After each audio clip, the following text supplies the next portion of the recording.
제임스 세이퍼트, 에릭 발추나스 등 블룸버그 인텔리전스 ETF 애널리스트들이 현물 ETF 승인 가능성을 지난달 이전에는 불과 1%, 지난달에는 50%, 그리고 최근엔 65%로 블랙록 ETF 신청 후 급속도로 낙관적인 전망을 내놓고 있어요. 한편 블랙록의 ETF 신청 후 힌트를 얻은 인베스코와 위즈덤트리, 피델리티 등도 잇따라서 비트코인 현물 ETF 신청에 나섰는데요. 국내에도 잘 알려진 캐시우드의 아크인베스트 역시 기존 신청서에서 감시 공유 계약을 수정 보완해 다시 제출했어요. 다만 감시 공유 계약의 상대로 시카고 옵션 거래소를 내세웠다는 점이 블랙록과의 차이점입니다. 이에 업계에선 ETF 승인이 내년이 아니라 올해 가을 안에 이루어질 것이라는 의견도 나오고 있는데요. 블룸버그 인텔리전스는 SEC가 평가에 필요한 시간을 고려할 때 아크 인베스트의 신청서는 연기를 하고 블랙록부터 그레이스케일까지 총 9건의 신청을 9, 10월에 동시 승인할 가능성이 있다고 점쳤어요. 또한 투자은행 TD의 코어는 비트코인 현물 ETF가 승인될지 말지는 더 이상 문제가 아니다. 언제 승인될지가 문제다라고 말하기도 했어요. 아울러 전통 금융권에서도 비트코인 현물 ETF 출시 가능성을 높게 점치고 있는데요. SEC가 승인 신청을 거부할 명분이 뚜렷하지 않다고 보고 있습니다. 그렇다면 이 미국 증권 시장에 비트코인 현물 ETF가 상장되는 것은 어떤 의미가 있을까요? 왜 중요할까요? 이는 크게 4가지로 생각해 볼 수 있습니다. 우선 비트코인 현물 ETF가 출시되면 개미든 기관이든 거래소나 채굴자에게 직접 비트코인을 사서 개인 지갑에 보유해야 하는 번거로움이 없어지고 기존 주식 거래처럼 ETF를 매수하기만 하면 되기에 진입 장벽이 대폭 낮아지게 됩니다.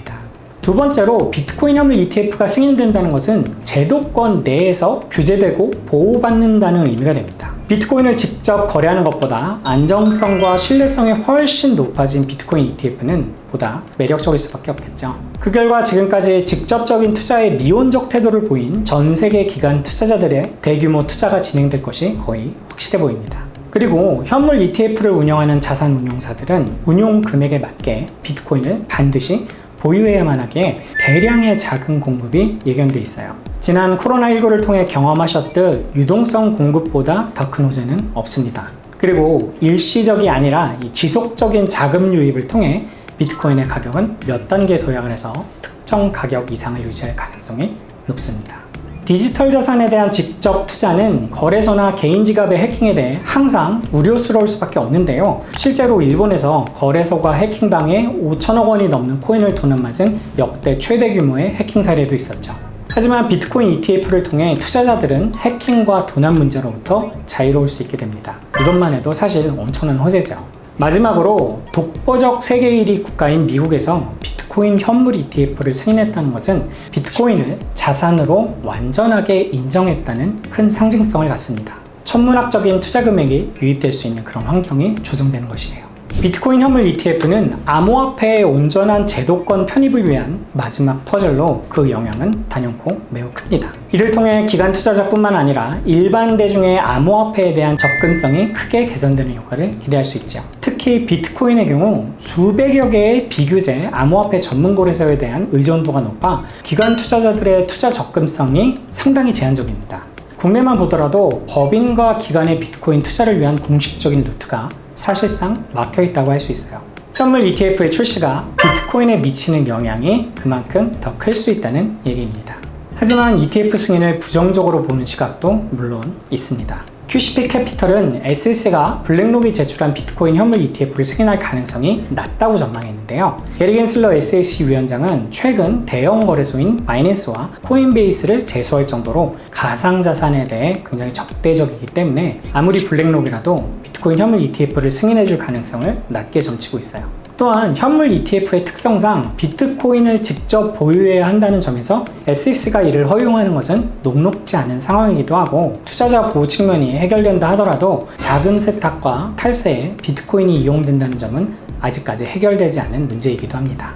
내년 하반기에 예정된 미국의 대통령 선거도 현물 ETF의 연내 출시 가능성을 낮추는 주요 원인 중 하나로 지목되고 있는데요. SEC에서 인터넷 집행국장을 지냈던 존 리드 스타크는 트위터를 통해 현재의 보수적인 SEC 체제에서는 현물 ETF 승인 결정이 나오기 어렵다며 내년 11월 미국 대선에서 디지털 자산 친화적인 공화당 후보가 당선되기 전까지는 SEC의 규제 흐름이 바뀌지 바뀌지 않을 것이라 전망하기도 했어요.